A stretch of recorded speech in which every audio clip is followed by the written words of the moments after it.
안녕하세요. 오늘 저널 미팅 발표를 맡은 석박사 통합과정 이영탁이라고 합니다. 저는 Advances in Cross Subject Easy Classification 이라는 주제로 두 편의 논문을 소개해 드리려고 합니다. 오늘 준비한 연구 두 편은 모두 ESWA, Expert Systems with Application 이라는 저널에 게재된 연구들이고요. 해당 저널의 임팩트 팩터는 7.5, 그리고 상위 10% 안에 드는 아주 좋은 저널입니다. 첫 번째 연구의 인트로부터 좀 살펴보면요. 첫 번째 문단에서는 이제 BCI가 어떤 건지 데피니션에 대한 이야기를 하고 있고, 다들 아시다시피 BCI는 뇌에서 이제 신호를 읽어가지고 외부 장치를 제어하는 기술인데, 아시다시피 뭐 엔도지니어스, 엑소지너스 이렇게 BCI들이 나눠지게 되는데, 특히 운동 상상을 기반으로 하는 BCI, 이 엔도지너스 BCI 중에서도 이 MI 기반의 BCI는 ERD나 ERS 같은 어떤 주파수 대역의 변화를 통해서 의도를 파악하는 그런 원리로 진행이 되는데, 이제 뭐 뇌파가 시간적으로나 공간적으로 엄청나게 복잡하기 때문에 해석이 쉽지 않다는 한계점을 가지고 있다, 이렇게 이야기를 하고 있습니다. 그 중에서도 이제 저희가 뇌파에서 많은 피처들을 뽑을 수 있잖아요. 이 연구에서는 스페셜 피처에 조금 중점이 있는데, 이 스페셜 피처에 대한 이야기들을 하고 있고, 특히 MIBCI에서는 CSP나 이 리만 기반의 특성들을 많이 사용되고 있지만, 결국에는 이 피험자마다 뇌파 분포가 달라서 이 학습된 모델을 새로운 피험자에 그대로 적용하기는 어렵다고 이야기하고 있습니다. 앞에서 제가 주제로 말씀드렸던 것처럼 크로스 서브젝트 분석이 되게 어렵다라는 이야기를 하고 있고요. 다음으로는 이제 새로운 피험자에게 보정 없이도 이 PCI를 적용하려면 어, 기존 데이터랑 새로운 데이터의 분포 차이를 줄여야 된다고 합니다. 뭐 이렇게 차이를 줄이는 방법은 여러 가지가 있는데, 그 중에 이 도메인 어답테이션 기법이 최근에 제한됐고 많이 사용되고 있다고 합니다. 최근에는 이 분야에서 크게 세 가지 방법으로 나눈다고 하는데요. 그 중에 하나는 이제 각 피험자의 공분산을 정렬하는 샘플 얼라이먼트 방식이고, 다른 하나는 이제 분포의 차이를 줄여드는 피처 어답테이션 방법, 뭐 이렇게 있다고 하고요. 세 번째로는 딥러닝 기반의 어드버서리얼 어프로치가 있는데, 다른 방법에 비해서 이게 딥러닝 성능이 더 좋을 수는 있지만 뭐 계산량도 워낙에 많고, 계산량이 많다는 건 이런 실시간 웨어러블 환경에서는 적용이 어렵기 때문에 앞에서 말씀드렸던 두 가지 전통적인 이런 얼라이먼트 기반의 방식이 여전히 많이 다뤄지고 있다고 합니다. 그러니까 결국에는 앞에서 말한 두 가지가 여전히 많이 사용되고 있다는 말인데요. 그래서 다음 문단에서 이 두 가지 방법을 사용할 건데 어떤 단점들이 있는지 언급하고 있습니다.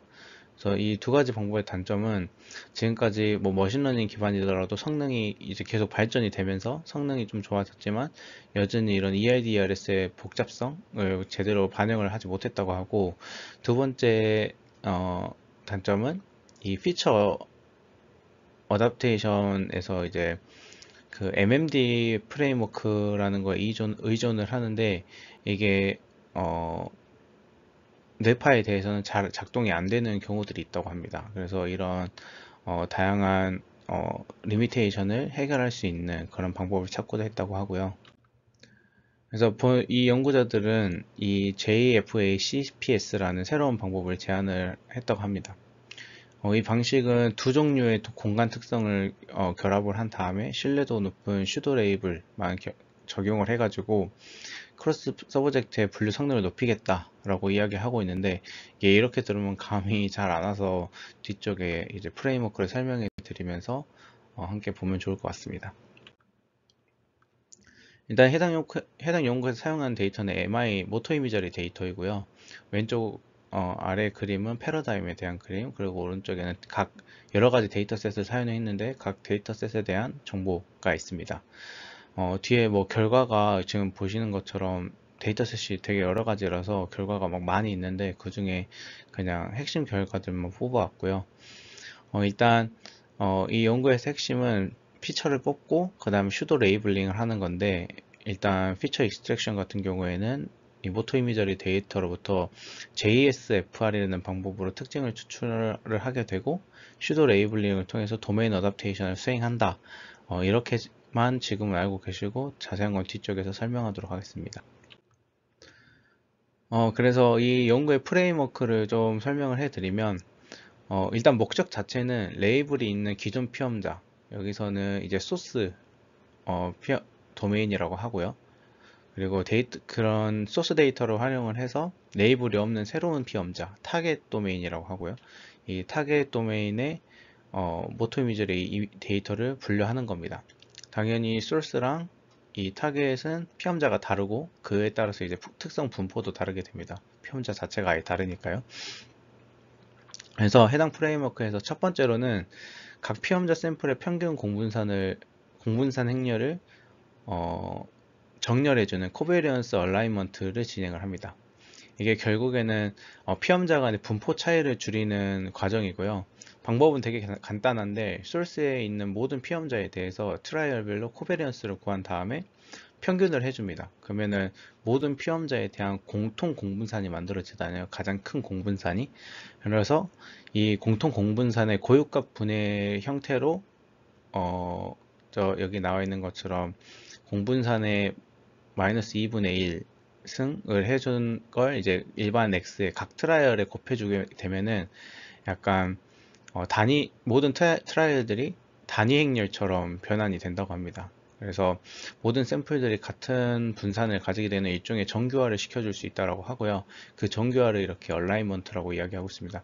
이 원리 자체가 좀 궁금하신 분들은 그 선형 대수학 중에서 고유값 분해에 대한 챕터를 조금 공부해 보시면 좋을 것 같습니다. 제가 그거에 뭐 고유값 분해를 어떻게 하면 왜 이게 단위 행렬이 되는지를 설명하기는 좀 여기서는 좀 어려울 것 같고, 선형대 수학에서 이 부분 그 고유값 분해 부분을 좀 확인해 주시면 될 것 같고, 이렇게 모든 트라이얼에 대해서 정교화를 해주고 나면 여기 다음으로는 JSFR이라고 하는 Joint Special Feature Representation을 하게 됩니다. 이 한마디로 그냥 피처를 뽑은 다음에 조인트 두 개를 합쳐준다라는 의미를 가지고 있고요. 먼저 위에 있는 STF 같은 경우에는 그냥 8에서 30Hz로 필터링한 데이터입니다. 알파랑 베타가 포함되도록 필터링을 했고요. 이 연구에서는 이게 템포럴 정보를 내포하고 있다라고 이야기를 하고 있습니다. 그리고 RTSM 같은 경우에는 이 아래의 식을 통해서 구하게 되는데, 이거 어디서 많이 본 식인데 아까 코베리언스 얼라이먼트와 같은 방식입니다. 근데 이 경우에는 R이라고 표현을 했잖아요. 이제 앞에서는 그 C로 했었는데 코베리언스라서 여기서 이제 리만 공간에서 정교화를 해준다고 해서 이렇게 공식이 돼 있지만 어쨌든 정교화를 해준다는 의미이고, 이 정교화된 데이터를 탄젠트 스페이스로 사용시켰다는 차이가 있습니다. 일반 코베리언스보다. 어떻게 보면 유클리드 공간에서 리만 공간으로 변환이 됐다라고 생각을 해주시면 되고, 여기 밑에 식을 보면 이렇게 로그를 취해주고 뭐 어퍼라고 되어 있는데, 이건 그 리만 공간으로 사용하고 나면 그 결과 행렬이 그 대각 행렬을 기준으로 그 대칭이거든요. 그래서 위쪽 사이드에만 있는 값을 가져와서 그냥 일자로 벡터화 시킨다는 의미입니다. 그냥 피처로 그걸 그대로 사용한다고 생각하시면 되고, 그래서 이 STF라는 스페셜 필터라고 하는 여기에서 템포럴 정보를 가져온 그 피처랑 이 리만 공간에서의 피처, 그래서 이 두 개를 합친 걸 콘캐트네이트 한 거를 조인트 했다라고 이렇게 이야기를 하고 있습니다. 이렇게 피처를 뽑은 다음에 이 두 개를 합치고 나면은 뒤에는 이제 피처 어답테이션을 진행하는데, 자세한 건 이제 뒤쪽에서 또 설명을 하겠습니다. 그래서 어답테이션에 대한 그 플로우 차트인데요. 그래서 이 논문은 슈도 레이블링이라는 걸 활용을 해가지고 어답테이션을 수행하게 됩니다. 간단하게 말하면 이제 가짜 레이블링을 만들어 준다라고 생각을 하시면 되는데요. 그래서 그림을 보면서 좀 간단하게 설명을 하면, 이 소스 도메인의 피처들을 활용을 해서 SVM 클래시파이어를 학습을 시킵니다. 그 다음에 이 레이블이 없는 타겟 데이터 있잖아요. 그거를 이제 이 SVM 그 클래시파이어에 넣게 되면은 각 샘플별로 클래스가 나눠지잖아요. 뭐 클래스 1인지 2인지 뭐 이런 게 나눠지겠죠. 이 소스 데이터 클래스 1, 2로 SVM을 만들고 그 SVM에 대해서 이렇게 타겟 도메인을 넣게 되면 각 결과들이 나올 텐데, 여기 타겟 데이터는 지금 레이블이 없는 겁니다. 지금 당장에는 원래대로라면 레이블이 없는 상태인 거고, 그러면 SVM에 들어가면 이 각 샘플들, 각 트라이얼들이 클래스가 나눠질 텐데, 그 클래스는 다들 아시다시피 이제 확률 값으로 하는데, 이제 클래스 1의 확률이 높으면 클래스 1, 클래스 2일 확률이 높으면 클래스 2 이렇게 딱 할당이 되잖아요. 이 연구에서는 이제 클래스 1의 확률과 2의 확률을 구하는데 그 편차를 되게 중요하게 봅니다. 그래서 뭐 예를 들면은 뭐 클래스 이 샘플은 이제 뭐 예를 들면 SVM 클래시파이어가 여기 있는 것처럼 이렇게 그어져 있다고 치면 얘는 생각보다 클래스 2에 많이 치우쳐져 있는 거잖아요. 그러면 이 샘플을 예로 들자면 뭐 클래스 2일 확률이 90%, 1일 확률이 10%, 그러면 이 확률의 편차가 80%잖아요. 근데 만약에 이런 경계선에 붙어 있는 샘플 같은 경우에는 뭐 이 위에 있는 파란색을 예시로 친다면 뭐 예를 들면 클래스 2일 확률이 55%, 1일 확률이 45% 이러면 편차가 10%잖아요.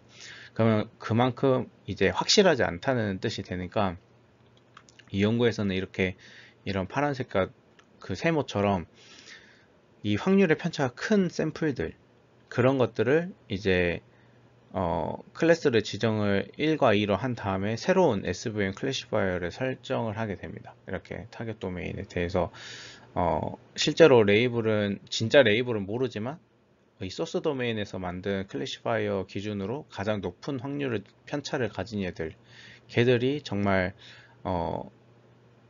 진짜 레이블은 모르지만 이걸 슈도로 그러니까 가짜로 레이블링을 해서 새로운 그 클래시파이어를 만들게 되고 그걸로 이제 뒤에 분석을 하게 되는 겁니다. 이게 프레임워크가 조금 복잡하긴 한데 최대한 쉽게 설명해 보려고 좀 노력을 했는데 설명이 잘 됐을지는 모르겠습니다. 그래서 결과를 보면 아래와 같습니다. 여기 두 개의 표가 있는데 위에 있는 MTS, 아래는 STS입니다. 두 가지 차이는 어댑테이션 방법에 있는데 간단하게 소스 도메인에서 피험자를 여러 명으로 사용할 건지 아니면 한 명만 사용할 건지에 대한 차이이고요. MTS는 뭐 만약에 10명이 있다면 9명을 소스로 한 명을 타겟으로 정하는 경우, 그리고 싱글은 한 명의 소스, 한 명의 타겟인데 여기서는 만약에 10명이라고 하면은 타겟 한 명이면 나머지 소스가 9명이잖아요. 그래서 소스를 한 명씩 9번 반복을 해서 모든 경우에 대한 성능을 낸 다음에 평균을 했다고 합니다. 성능을 보면 이렇게 볼드가 되어 있는 거 가장 성능이 높은 경우, 그리고 두 번째로 높은 거는 밑에 언더라인을 쳤다고 합니다. 대부분의 데이터가 이제 여기서 제한하는 이 JFA CPS가 가장 거의 좋은, 가장 준수한 성능을 보였다고 하고요. 뭐 MTS, STS 두 개 다 마찬가지입니다. 그래서 이 연구에서 제안하는 모델이 다른 이런 어댑테이션 모델에 비해서 높은 성능을 이야기를 하고 있고, 실제로 이 통계 차이를 보니까 확실히 다른 모델들에 비해서 통계적으로 높은 성능을 보이는 것을 확인할 수 있었다고 합니다. 다음은 이제 다른 어댑테이션 방법이랑 피처 분포를 나타내는 비주얼라이제이션 피규어인데요.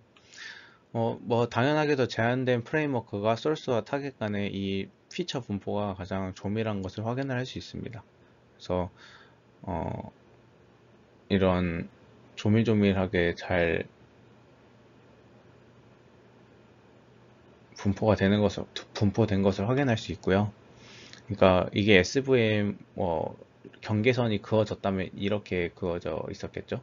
소스의 클래스 2와 타겟의 클래스 2, 소스의 클래스 1과 타겟의 클래스 1. 그래서 잘 나눠지도록 한 이쯤에 SVM 클래시파이어가 있었다라고 좀 생각을 하면 될 것 같습니다.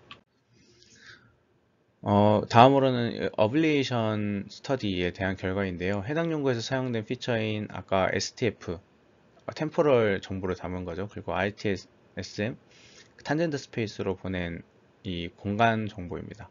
그리고 CSP, 이건 이제 모터 이미지를 분리에 가장 많이 사용되고 있는 그 피처를 의미하고요. 그 CSP고요. Common Special Pattern 그 CSP를 의미하고, 그래서 결과적으로는 이 CSP랑 뭐 다른 이 연구에서 제안한 두 가지를 다 쓰는 것보다는 각각 쓰는 게 좋았다고 어, 쓰는 것보다, 그러니까 전부 다 같이 쓰는 것보다는 이 STF와 RTSM만 같이 쓰는 게 가장 성능이 좋았다고 합니다.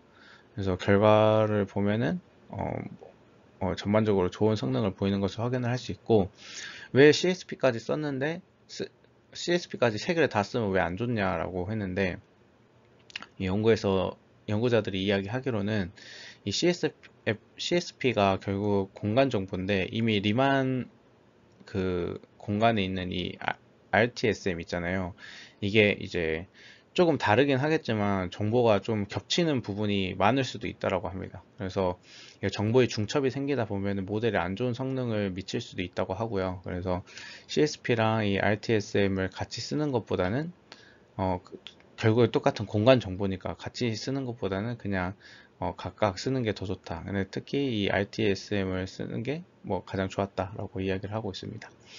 나머지 두 개의 결과는 이제 MST랑 STS에 대해서 다른 프레임워크들 를 이제 사용했을 때 어떤 차이를 보여주냐라고 이야기를 하고 있고, 이 연구에서 제안하는 어댑테이션 방법이 가장 좋았다고 이야기하고 있습니다. 나머지 두 가지 이 JDA랑 MEKT는 그 피처 어댑테이션에서 자주 사용되는 방법들 중에 하나라고 합니다. 그래서 결국에는 이 JFA CPS가 가장 좋은 성능을 보였다고 합니다.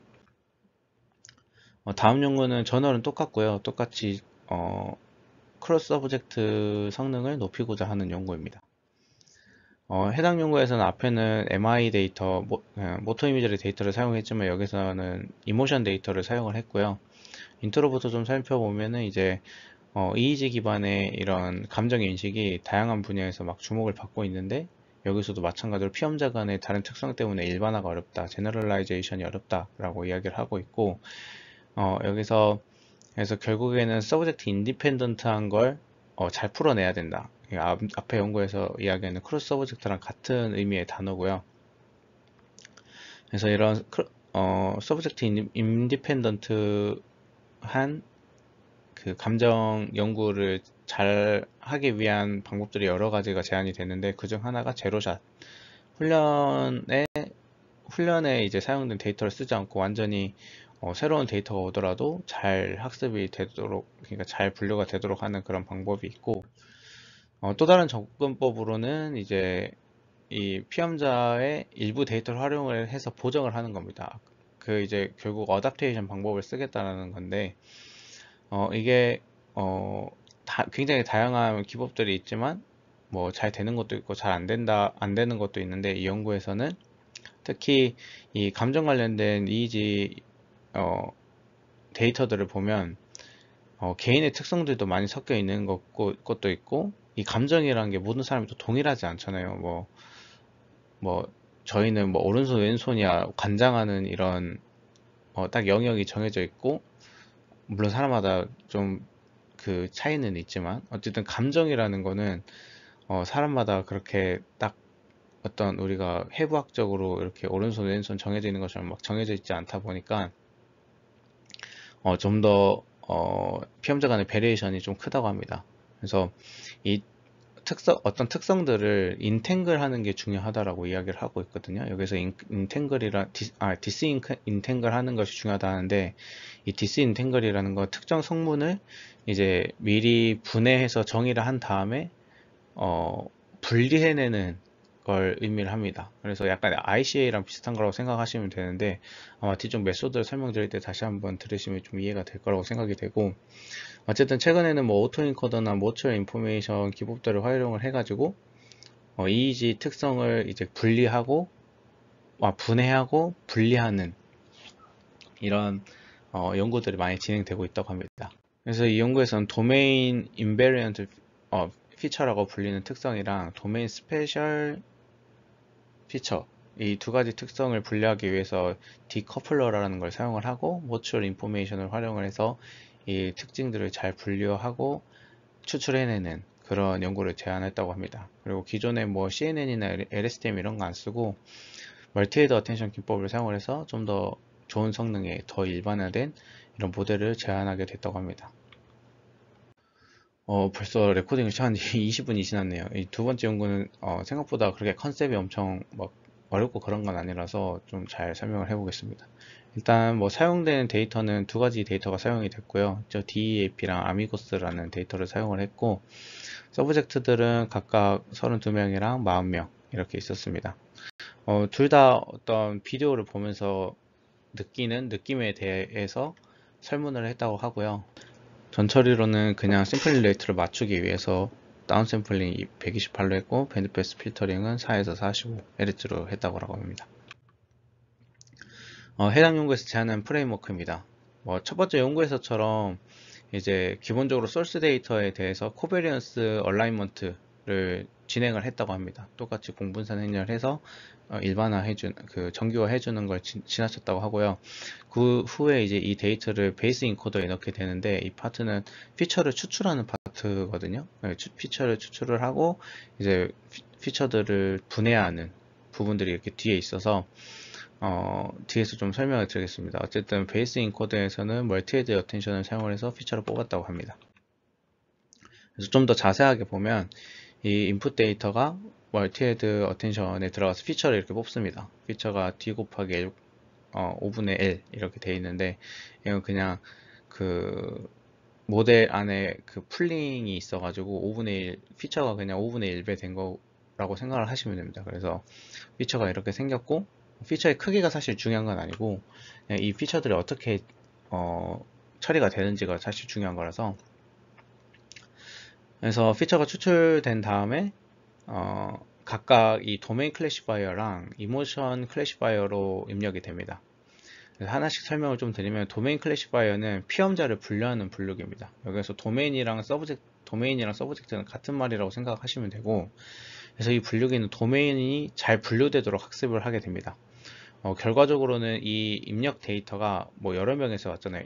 1n번부터 1번부터 n번까지 피험자 n명이 있는데 이 특정 데이터가 몇 번째 피험자로부터 왔는지를 분류하는 분류기고, 결국에는 각 피험자를 대표하는 피처들이 뽑히게 되겠죠. 서로를 구분하게 만들어주는. 그래서 이 피처는 결과적으로 나중에 감정 분류하는데 사용이 되는데, 자세한 뭐 사용은 이 이모션 클래시파이어에서 같이 설명하겠습니다. 그래서 도메인 클래시파이어에서는 어쨌든 이 피험자 각각을 분류해내는데 필요한 피처들을 학습을 한다 라고 정리를 하시면 될 것 같고요.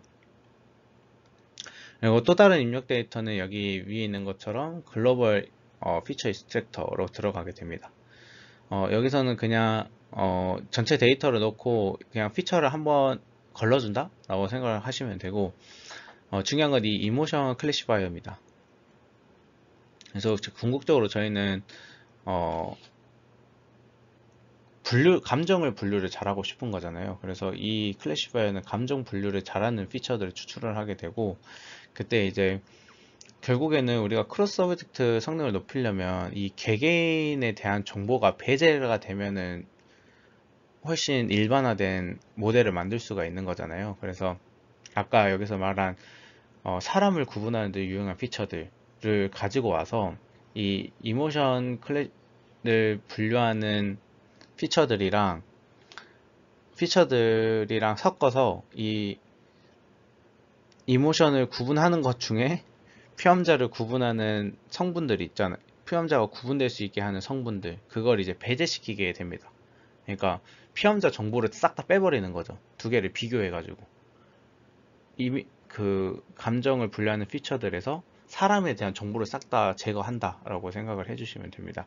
어떻게? 여기 도메인 클래시파이어로 우리가 알아낸 이런 피험자 각각의 이런 그 특성들을 활용을 해서, 그래서 뭐 이 특성들을 배제하는 방법은 단순히 그냥 피처 뭐 100개 뽑고 100개 뽑아서, 아니면 뭐 100개 뽑고 200개 뽑아서 그 중에서 가장 유사한 100개 뭐 없애버린다 뭐 이런 단순히 더하기 빼기의 문제가 아니고요. 사실 virtual information이라는 매개를 이용을 해서 이 정보량 비교를 통해서 이제 로스를 구하고 그 로스를 바탕으로 모델을 계속 학습하게 되는데, 여기서 Virtual Information은 다들 많이 들어보셨겠지만 두 변수가 있으면 이 두 변수 간의 공통된 정보량을 측정하는 지표입니다.